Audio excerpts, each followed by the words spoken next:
On the evening of July 17, 1996, at New York's Kennedy Airport, a Trans World Airlines Boeing 747 was getting ready to fly.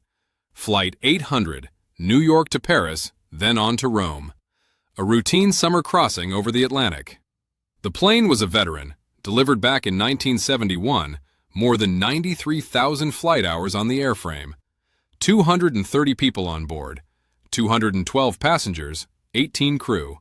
And among them, a group from a high school in Montoursville, Pennsylvania. 16 kids from the French Club, 5 adult chaperones. They were flying out to see Paris, the trip of a lifetime. Departure slipped by more than an hour. First a baggage problem, then a late connection. A minor annoyance, you'd think. Except all that time, the jet sat baking on the July tarmac with its air conditioning packs running. And here's the thing about those packs. They sit directly beneath the center fuel tank, a tank that was nearly empty. Some 50 gallons of fuel at the bottom, and above it, nothing but jet fuel vapors, slowly warming up. 8:19 p.m.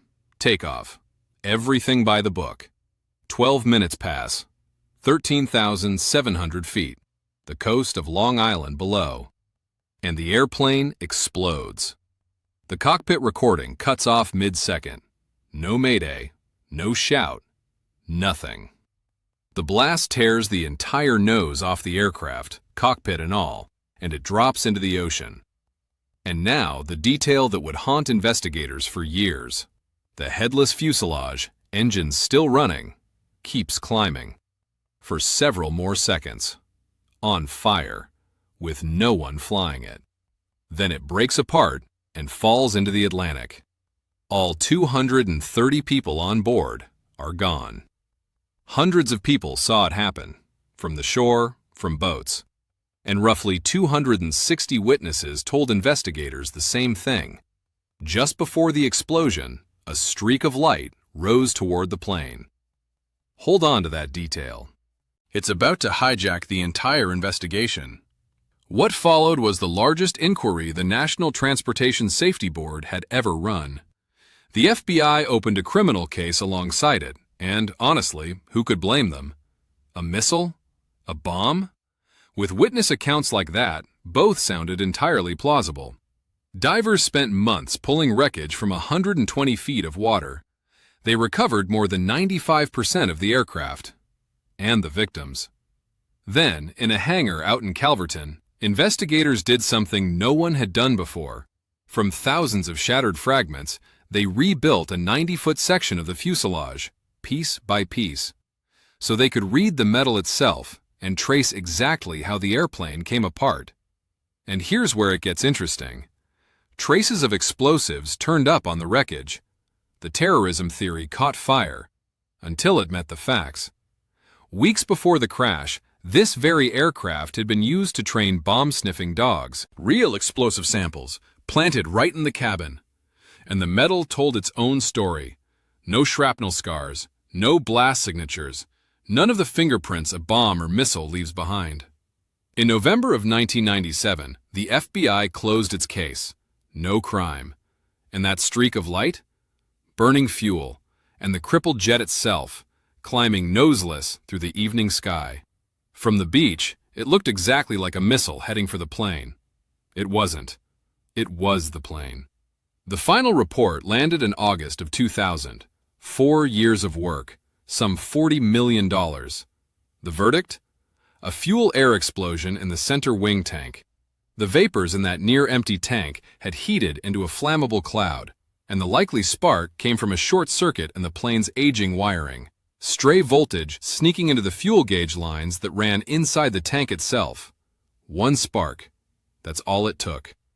But official findings don't kill good conspiracy theories. They never do. The Navy missile, the government cover-up. Books, documentaries, decades of debate.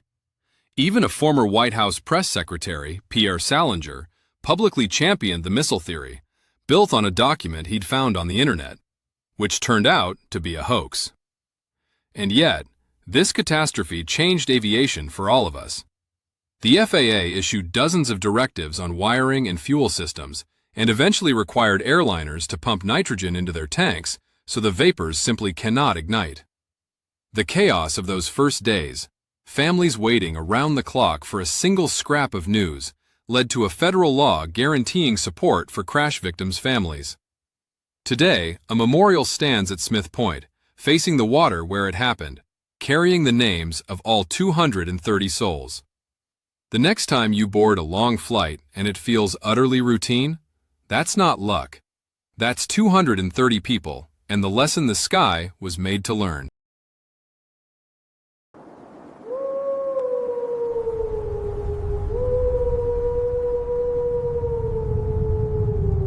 In the first days of January 1996, forecasters along the East Coast were watching something ugly take shape. Two ingredients: a mass of brutally cold Arctic air parked over the Northeast and refusing to move, and a low-pressure system down over the Gulf of Mexico, quietly drinking up moisture. Separately, nothing special. But on January 6th, the two collided. And what they created was a monster. A slow-moving nor'easter that would bury the most crowded corridor in America and earn itself a name people still say with respect: the Blizzard of '96. For nearly 3 days, from January 6th to the 8th, the snow just did not stop. Virginia to New England, one endless white wall. Philadelphia measured 30.7 inches, the biggest snowfall in the city's recorded history. Newark, about 28. Baltimore, around 26. Washington and New York, roughly 20 apiece. And up in the mountains of Virginia and West Virginia, whole towns simply disappeared. 3 to 4 feet of snow, with drifts taller than a grown man. Add wind gusts past 50 miles per hour, and the snow stopped falling and started building. Walls across doorways, parked cars, swallowed whole. Now picture the corridor from Washington to Boston, tens of millions of people, and it just stopped. Airports closed for days, travelers stranded by the thousands, interstates erased. And here's a twist you couldn't script. The federal government had literally just reopened after the budget shutdown and got shut down again within days. Not by Congress this time, by the sky. Newspapers couldn't be delivered. Mail stopped. Philadelphia ran out of places to put the snow entirely and started dumping truckloads of it into the rivers. Seriously. But the storm's real horror wasn't the snow. It was the dying. Quiet, scattered, relentless. Around 150 people. And the way they died is the part that stays with you. Most weren't caught in some dramatic crash. They were ordinary people shoveling their own driveways. Hearts giving out in the freezing air, one heavy shovelful at a time. Others died of carbon monoxide poisoning, running cars or generators for warmth while the snow silently plugged the exhaust pipes. Some froze to death within blocks of their own front doors. The homeless had it worst. In several cities, victims were found only after the snow began to melt. And roofs kept collapsing under the weight. Barns, warehouses, a church. Sometimes with people inside. You'd think that was the end of it. It wasn't. The tragedy had a second act. Barely 10 days later, temperatures surged into the 50s and 60s, and warm rain poured down on the deepest snowpack the region had seen in decades. Do the math. All that water, nowhere to go. Rivers in Pennsylvania, Maryland, Virginia, West Virginia, and New York rose with terrifying speed. The Susquehanna and Potomac jumped their banks. Entire towns went under. Ice jams tore bridges away. The floods killed dozens more and pushed the combined damage toward an estimated $3 billion, with federal disaster declarations up and down the East Coast. And here's where the story turns. Because the blizzard of '96 didn't just break records, it changed how America handles winter. Start with forecasting. The National Weather Service, midway through a major modernization push, had actually called this storm days in advance, and the storm proved exactly how much those warnings were worth. The event accelerated investment in computer forecast models, new Doppler radar coverage, tighter coordination between federal forecasters and local emergency managers. Meteorologists Paul Cochin and Louis Uccellini later used storms like this one to build the Northeast Snowfall Impact Scale, NESIS, winter's answer to hurricane categories. The blizzard of '96? Category 5. Extreme. Only a handful of storms in history have earned that ranking. Then the cities got to work.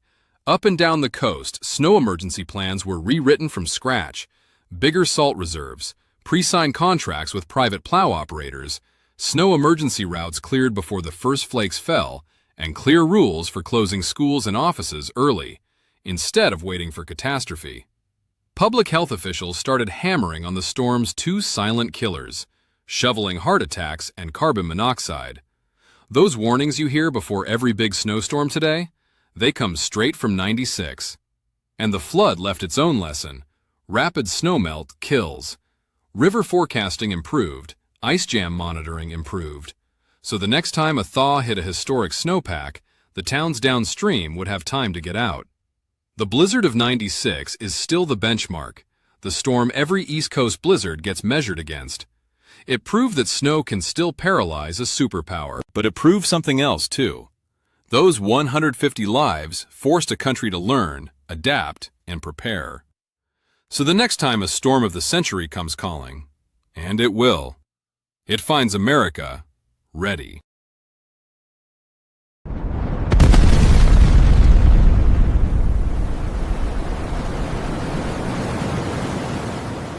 On the afternoon of May 11, 1996, ValuJet Flight 592 pushed back from the gate in Miami, headed for Atlanta. The plane was a 27-year-old McDonnell Douglas DC-9, one of the oldest jets still flying scheduled passengers anywhere in America. The airline was a fast-growing budget carrier famous for rock-bottom fares, and infamous among regulators for something else entirely. On board, 105 passengers and 5 crew, led by Captain Candy Kubek, one of the first female captains in American commercial aviation, and First Officer Richard Hazen. A short hop, under 2 hours. Every one of them had 10 minutes to live. Because here's what nobody on that plane knew. The cargo hold beneath their feet was carrying a box of death. Literally.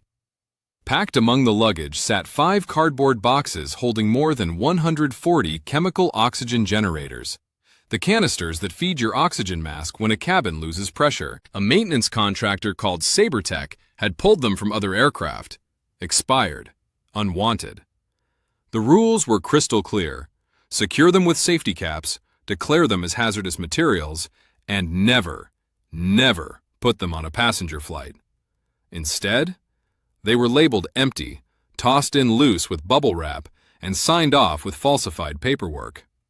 Most still held their chemical charges, and when one of these things fires, it burns at over 500 degrees Fahrenheit, while pumping out pure oxygen. The one thing fire loves most. Flight 592 lifted off at 4 minutes past 2 in the afternoon. Investigators believe a jolt during taxi or takeoff set off one of the uncapped canisters.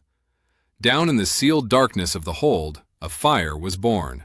And with oxygen pouring out of those canisters, it didn't grow. It exploded into life, hot enough to melt floor beams and eat through control cables. 6 minutes in, the cockpit voice recorder picks up a thump. No explanation. Seconds later, the electrical systems start dying. Then a voice from the cabin. Fire! Fire! Fire! Smoke filling the aisle. Kubek and Hazen swing the plane back toward Miami, wrestling a machine that's being devoured from the inside. Controllers clear them straight in. Runways waiting. They never make it. At 13 minutes past 2, 10 minutes after takeoff, the DC-9 rolls over and dives nearly straight down into the Everglades at more than 500 miles per hour.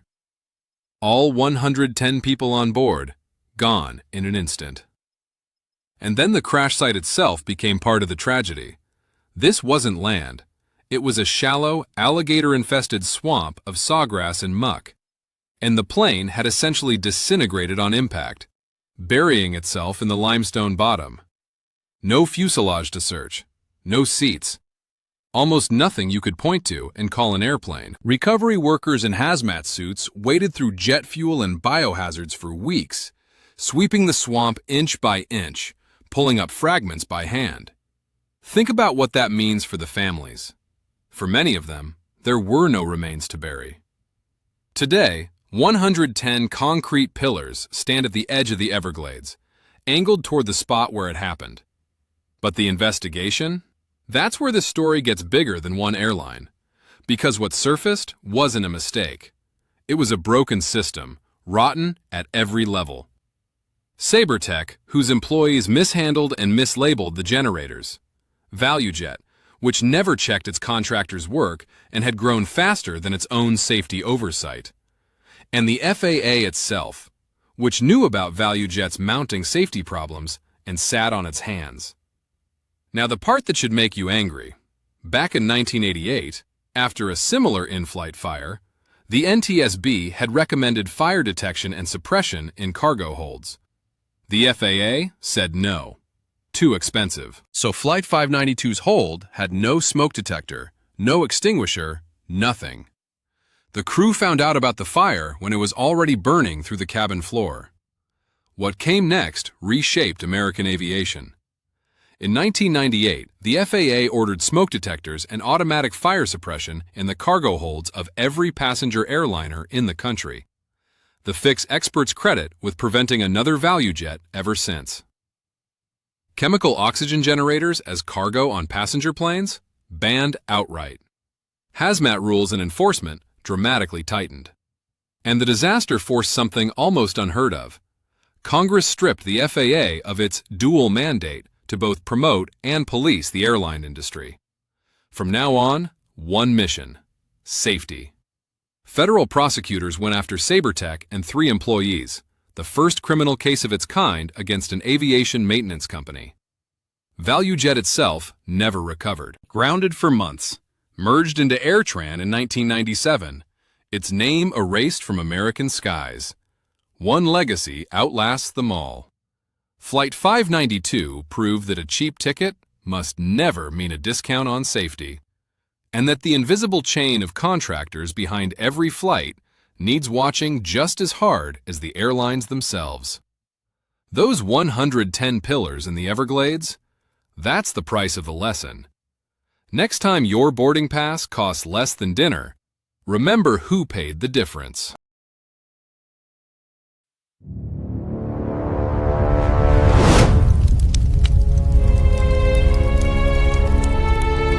On the morning of November 21, 1996, the Rio Piedras district of San Juan, Puerto Rico, was doing what it did every single morning.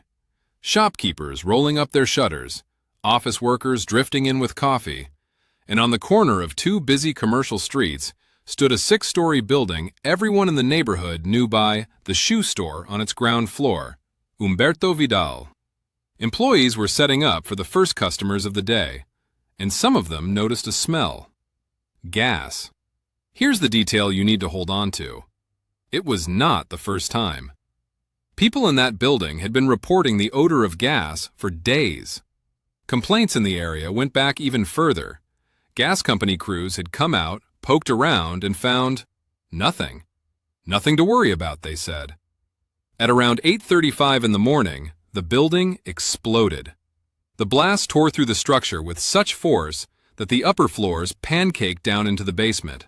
In seconds, concrete slabs folding onto each other like a closing fist.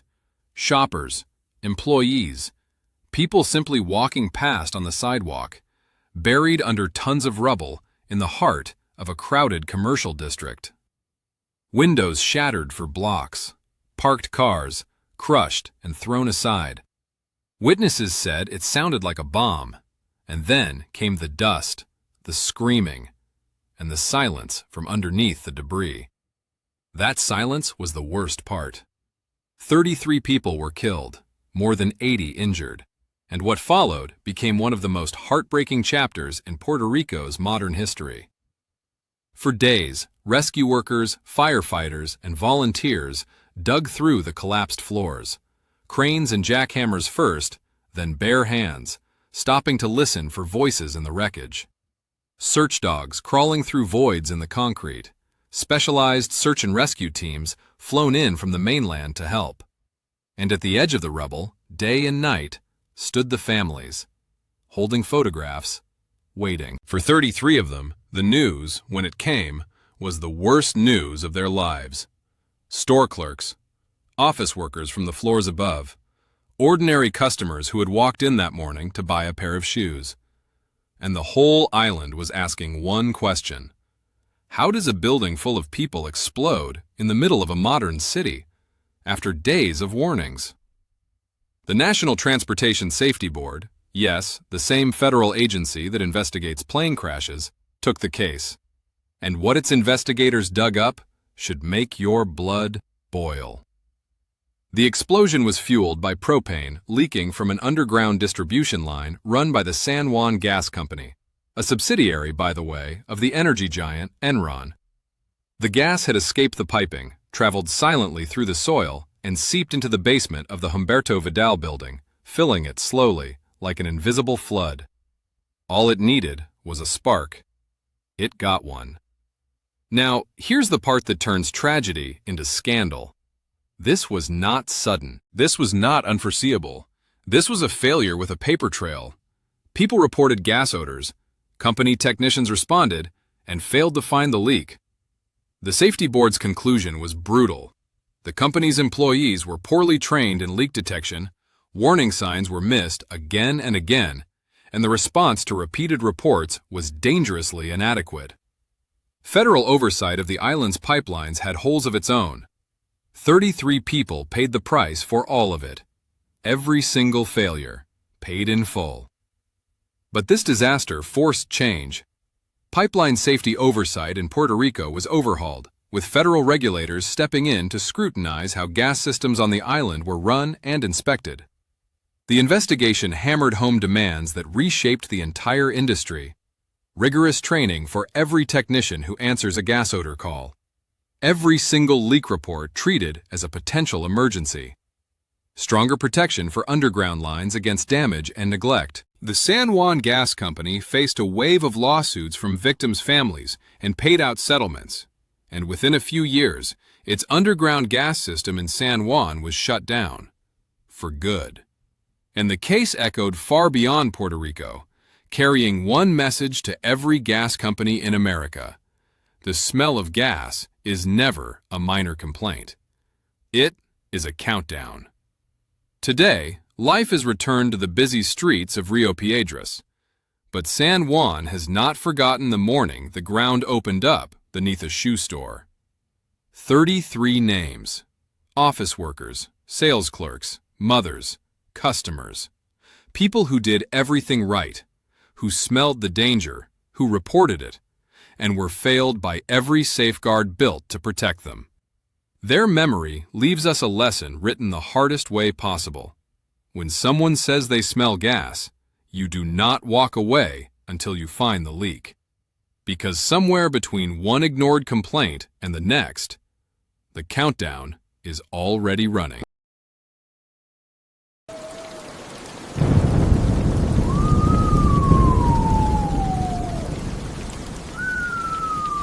In the middle of January 1996, the East Coast was still digging out from the storm of the century.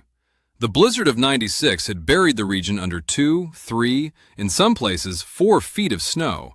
Mountains of it lined every street from Virginia to New England. And here's what nobody was thinking about while they shoveled. Locked inside that snowpack, spread across thousands of square miles, sat billions of tons of frozen water. Just sitting there, waiting. And then the weather did something genuinely cruel. Barely 10 days after the blizzard, a surge of warm tropical air came sweeping up from the south. In a matter of hours, temperatures jumped from the 20s into the 50s and 60s. And with the warmth came rain. Steady, heavy, warm, falling straight onto the deepest snowpack the region had seen in decades. Now, do the math with me. The snow melted with astonishing speed. Days of snowmelt compressed into hours, and all of that water, the rain and the melted blizzard together, had exactly one place to go. Downhill, into the creeks, into the rivers, toward the towns. What happened next was one of the most destructive flash floods the Mid-Atlantic has ever seen. Across Pennsylvania, Maryland, Virginia, West Virginia, New Jersey, and New York, rivers rose at a pace that stunned even veteran emergency managers.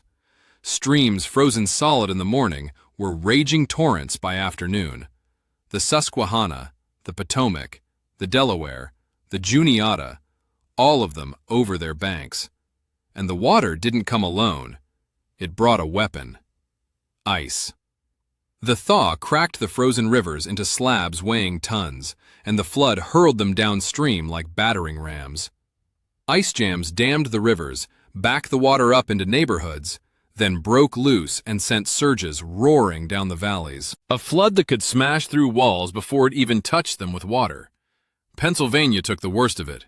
In Harrisburg, the state capital, the swollen Susquehanna and its ice tore out 2 spans of the historic Walnut Street Bridge.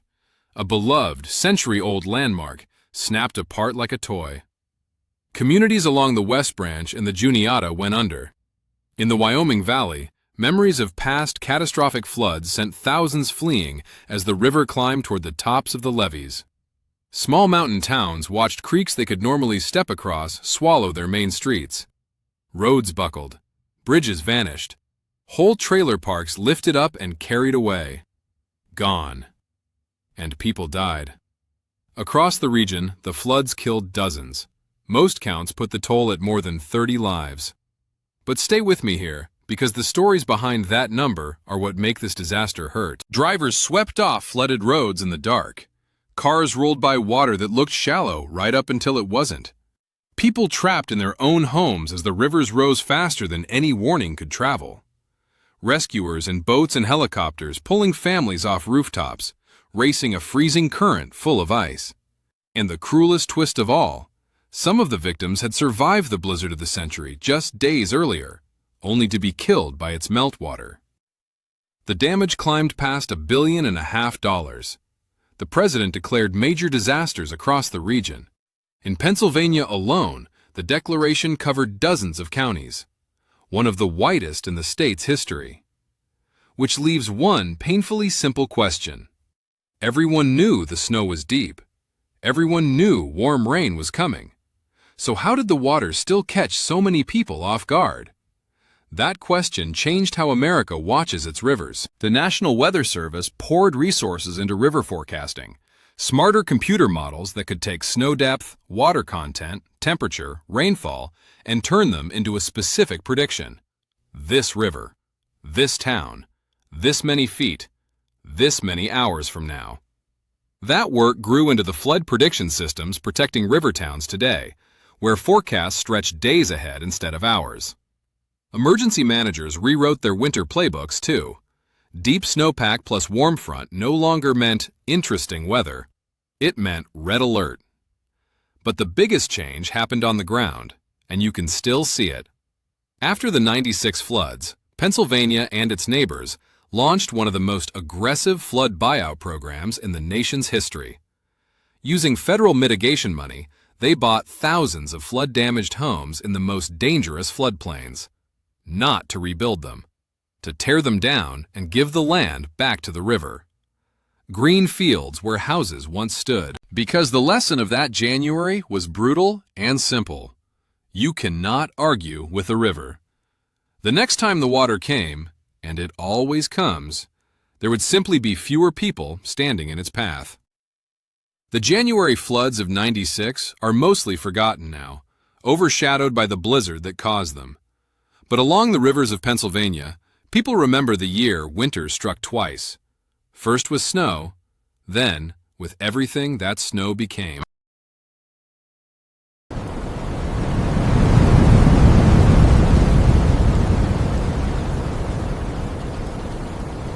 In the first days of September 1996, the people of the North Carolina coast were watching the Atlantic with a feeling they did not like. And they had earned that feeling. Just 8 weeks earlier, Hurricane Bertha had come ashore and battered their beach towns. Roofs still patched, dunes chewed away, nerves already frayed. And now, out over the warm ocean, the satellite images showed something bigger. A spiral of cloud hundreds of miles across, tracking slowly, steadily, toward the exact same stretch of coastline. As if the first storm had just been scouting. Its name was Fran. On the evening of September 5th, Fran made landfall near Cape Fear as a powerful Category 3 hurricane, sustained winds around 115 miles per hour. And it arrived at night. Hold on to that detail, because in the darkness, people couldn't see the ocean coming. And the ocean came. A wall of storm surge, up to 12 feet high, rolled straight over the barrier islands. On Topsail Island, entire rows of beach houses were ripped off their pilings and smashed into the houses behind them. Down at the marinas, boats flung inland like toys. Wrightsville Beach, Carolina Beach, Curray Beach. Same story all the way down. The dunes Bertha had weakened in July? They simply gave way. And when the sun rose, some neighborhoods were unrecognizable. Streets buried in sand, houses gone, not damaged, gone. Nothing left but the pilings, standing in rows like grave markers. But here's what made Fran different from your typical coastal hurricane. The coast was only Chapter 1. The storm plowed inland across North Carolina, still swinging hurricane-force winds 100 miles from the sea. A distance where millions of people assumed they were safe. Assumed. In Raleigh, the state capital, the night of September 5th sounded like artillery. The city's beloved old oaks, massive trees standing in soil soaked by weeks of rain, came down by the thousands. Onto houses, onto cars, onto power lines. Families huddled in hallways and closets, listening to trunks snap in the dark. Every crash a lottery nobody wanted to win. By morning, more than 1 million households had no electricity. Some would wait weeks. And France still wasn't done. Then came the water. 8, 10, in places more than a dozen inches of rain sent rivers over their banks, flooding neighborhoods that had never seen water at their doorsteps, drowning roads, swallowing cars whole. The storm killed more than 24 people in the United States. Most of them in North Carolina, and some counts climb higher once the aftermath is included. Now listen to how they died, because this is the real anatomy of a hurricane. A few were taken by the sea. Far more were taken by trees crashing through bedrooms, by floodwater on dark roads where a car simply floated away, and by the cleanup itself, hearts giving out, chainsaw accidents, downed lines, the quiet dangers that keep killing long after the wind stops. The damage bill blew past $3 billion, at the time the costliest disaster in North Carolina's history, and the name Fran was retired forever. That storm earned its place on the list no name ever comes back from. And then North Carolina had to face the hard question: why did one storm do this much damage? And what happens when the next one is worse? The answers reshaped the state. Coastal building codes got tougher, and the wreckage of Topsail Island became a case study for the entire nation. Engineers walked it house by house, documenting why elevated homes built to modern standards survived, while older ones simply vanished. Those lessons brought stronger elevation rules, deeper pilings, stricter standards for anything built near the water. Some ruined oceanfront lots weren't rebuilt at all, bought out, given back to the shore. Hundreds of millions of dollars went into rebuilding the dunes, the natural wall that had failed, higher this time and anchored with vegetation. The utilities rewrote their disaster playbooks and spent years aggressively cutting trees back from power lines because Fran had proven something brutal. In the inland South, the deadliest part of a hurricane is often a tree. And emergency managers redrew their maps around the lesson Fran taught in a single night. A hurricane is not a beach problem. If you live 100 miles inland, it is coming for you too. One more legacy. When Hurricane Floyd arrived just 3 years later and drowned eastern North Carolina, the state answered by building some of the most advanced flood mapping and river forecasting systems in America, an effort that traces straight back to the wake-up call named Fran. Today, on the rebuilt beaches of Topsail Island, the houses stand taller on their pilings, the dunes rise higher, and the old-timers still split history the same way, before Fran and after. Because the ocean sent them a warning, wrapped in a catastrophe. And this time, they listened.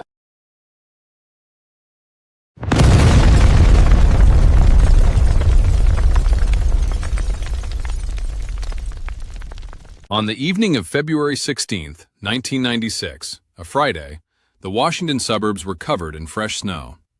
President's Day weekend was starting, and MARC commuter train 286 was making its usual run from Brunswick, Maryland toward Union Station.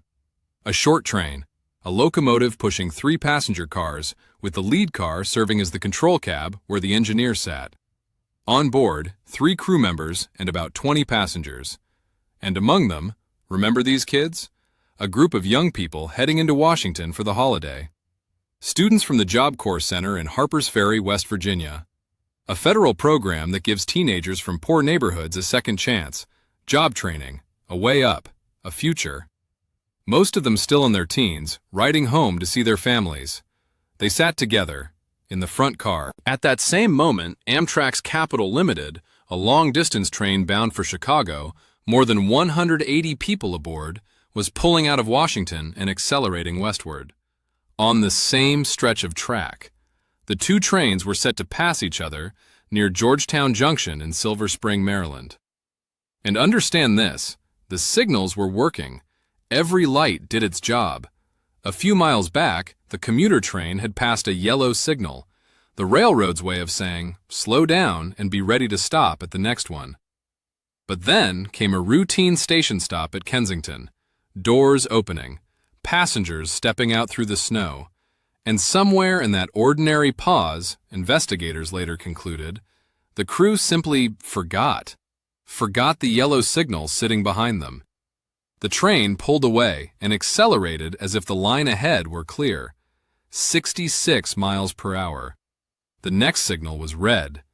By the time the engineer saw what was coming and threw the brakes, he had seconds. At 5:39 p.m., the commuter train slid through the junction, straight into the path of the Capital Limited.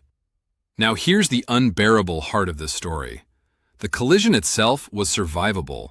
The crash didn't kill most of them. What came next did. The impact ripped open the Amtrak locomotive's fuel tank, and roughly 2,000 gallons of diesel went up in a fireball, engulfing the front car of the commuter train, the car where the Job Corps students were sitting. What followed was a nightmare measured in inches. Passengers rushing to the forward door, jammed shut by the wreck. Emergency window exits that people, choking in black smoke, could not figure out how to open. The rear door, blocked by fire.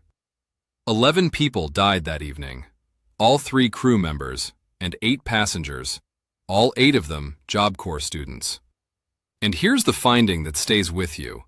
Medical examiners determined most of them survived the crash itself. They were killed by smoke and fire, trapped feet from safety, clawing at a door that would not open. Kids on their way home. About 26 others were injured. On the Amtrak train, everyone lived. The investigation pulled no punches. The National Transportation Safety Board found the immediate cause was human memory, a crew that lost track of one yellow signal on a snowy evening. But the deeper verdict hit the entire system. Think about it. A railroad where a single forgotten signal can kill 11 people has no safety net. None. And a passenger car that traps people inside during a fire? That's not bad luck. That's a design failure. But what changed after Silver Spring has been saving lives for decades. Federal regulators wrote sweeping new rules for passenger rail. Emergency exits that open easily from inside. Clearly marked with glow-in-the-dark signs you can find in smoke and darkness. Interior emergency releases on every door so no one ever again claws at a jammed exit with no way to free it. Emergency lighting built to survive a crash. Crews drilled in evacuation. Safety cards in every car. tougher fuel tanks on locomotives to keep the diesel where it belongs. The railroads rewrote their operating rules too. Signal aspects now have to be called out loud among the crew, so that one person's memory is never the only thing standing between a train and a red light. And Silver Spring became one of the loudest arguments in the national fight for positive train control, the automatic system that stops a train when a human misses a signal. Years later, Congress finally made it mandatory across America's passenger railroads. Today, thousands of commuters roll through Georgetown Junction without a second thought, protected by rules written in the ashes of that snowy Friday. The memorial lists 11 names. 8 belong to students who had already beaten long odds just to be on that train, and were failed in their final minutes by a jammed door. Every glowing exit sign on every American train tonight is their legacy. So the next time you board, take 3 seconds. Find your nearest exit. Somebody paid dearly for it to be there.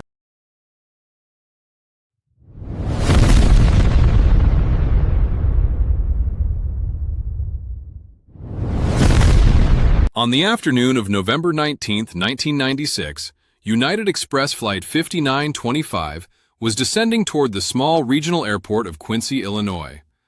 A Beechcraft 1900, a twin-engine commuter operated by Great Lakes Aviation, finishing a short Midwestern hop with 10 passengers and 2 pilots aboard.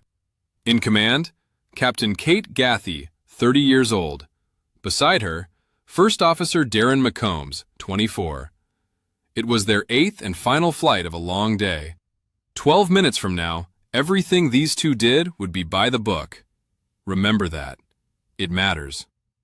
Because Quincy's airport had no control tower, and that one detail is the key to everything. At small American airports, then and now, pilots run the traffic themselves, announcing positions and intentions over a shared radio frequency, an honor system in the sky. And it works, as long as everyone talks, and everyone listens. As Flight 5925 came down the approach, 2 aircraft sat waiting at the end of an intersecting runway.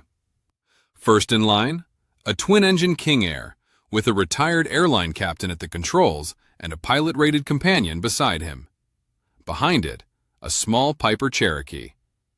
Now watch what the commuter crew does, because they do everything right. They announce their approach. Then, Captain Gathy asks directly over the radio, "Is the aircraft at the intersecting runway going to hold for us?" And here comes the fatal tangle. An answer arrives, but it's the Cherokee talking, and the transmission gets garbled at exactly the wrong moment. The commuter pilots hear what sounds like confirmation. The runway conflict is settled. And the King Air? The King Air says nothing. Not one word.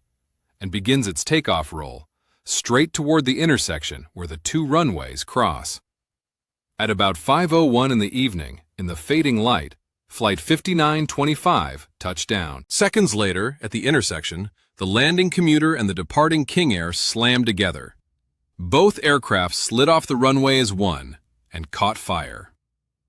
Now here is the unbearable part. The crash was not the killer. Investigators determined the people aboard the commuter plane survived the collision. Violent, yes, but livable. Witnesses saw movement inside. Captain Gathy reached the forward air stair door and called out to the first people running toward the wreck. "Open the door." 2 pilots who happened to be at the airport sprinted over. They grabbed the door of the burning aircraft and pulled with everything they had. It would not open.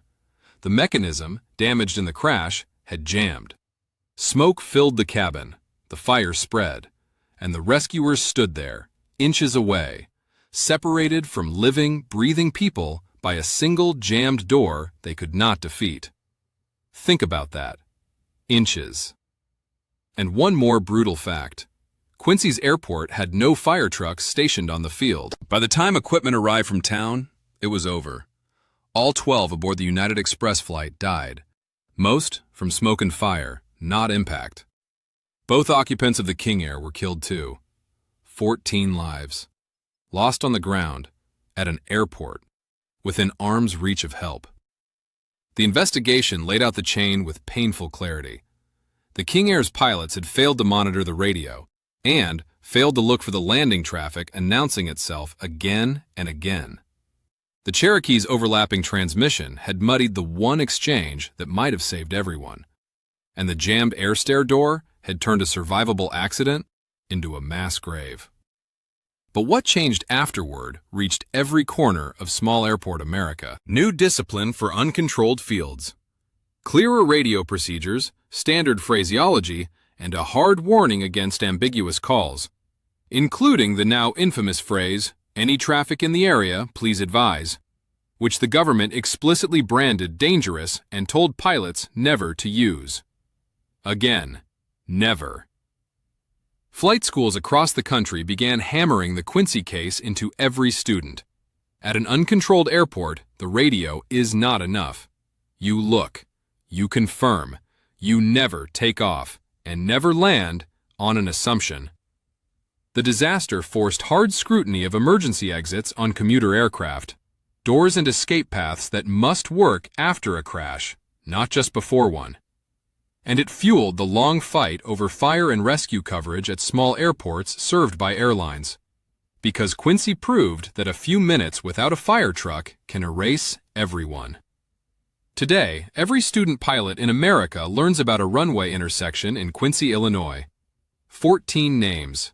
A crew that did everything right. Rescuers who gave everything they had against a door that would not move.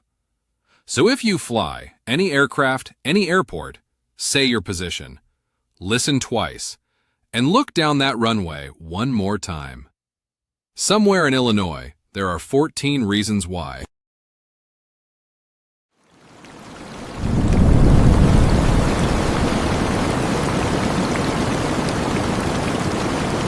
In the first days of February 1996, the Pacific Northwest was holding two dangerous cards. Card 1, a mountain snowpack far deeper than usual, stacked up in the Cascades by weeks of cold storms. Card 2, a stretch of bitter cold that had frozen the ground solid across western Oregon and Washington, earth as hard and waterproof as pavement. 2 cards. All the region needed to lose the hand was a third one. Warm rain.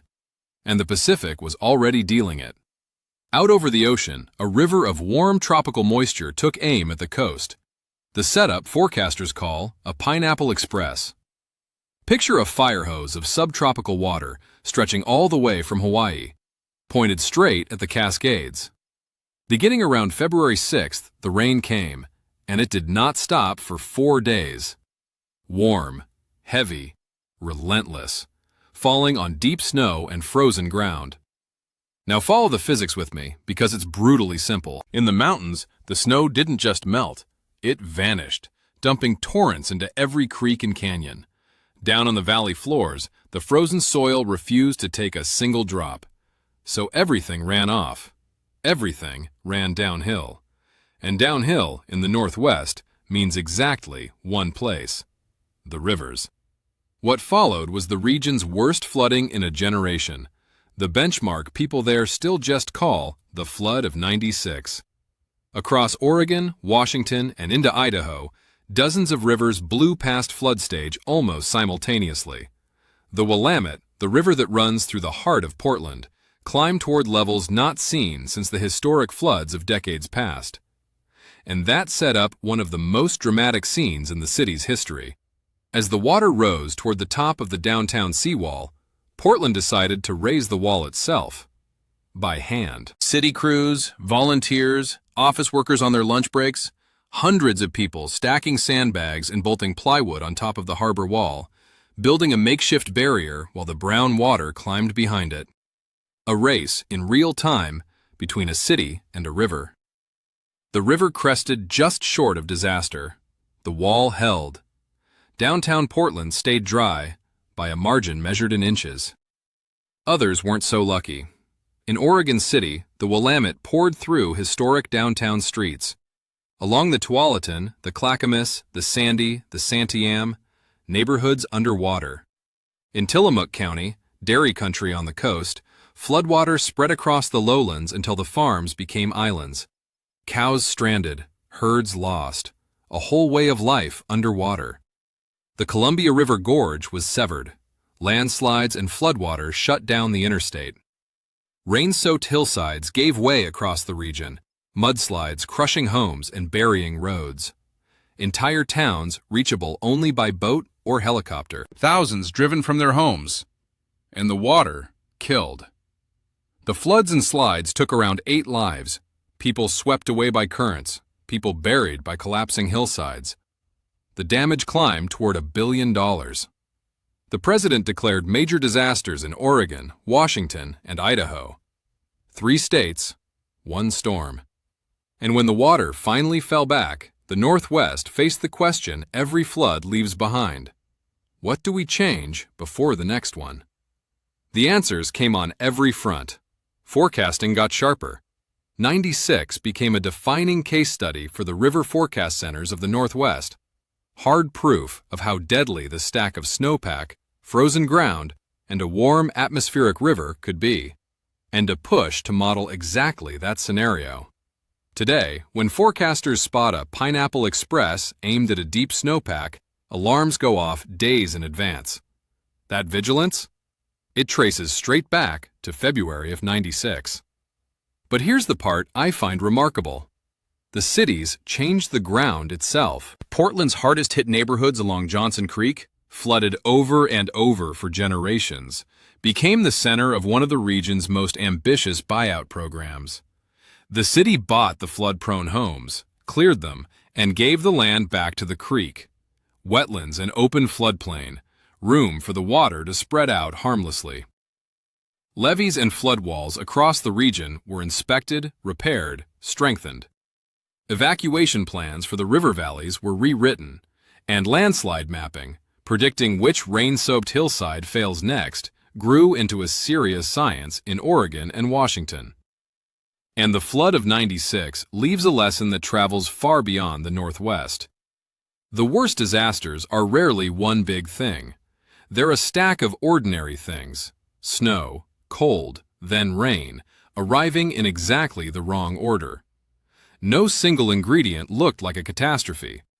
Together, they nearly drowned a region. Today, on the seawall in downtown Portland, you can still find the high water marks of '96. A thin line showing how close it came. People walk past it every day without a glance. But the forecasters, the planners, the neighbors who stacked sandbags shoulder to shoulder that February, they remember. The river only needs the right weather.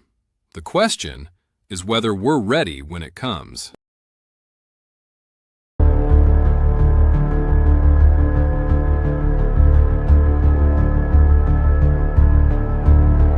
On the night of July 26, 1996, Centennial Olympic Park in downtown Atlanta was the happiest place in America.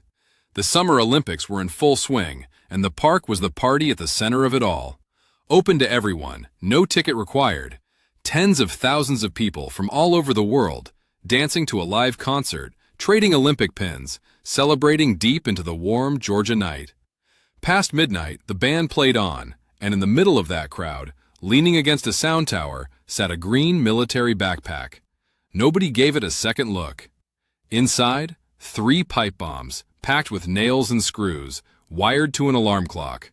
More than 40 pounds of death. The largest pipe bomb device in American history. Sitting in a crowd of thousands, ticking. At about 1:45 in the morning, a security guard named Richard Jewell noticed the unattended pack.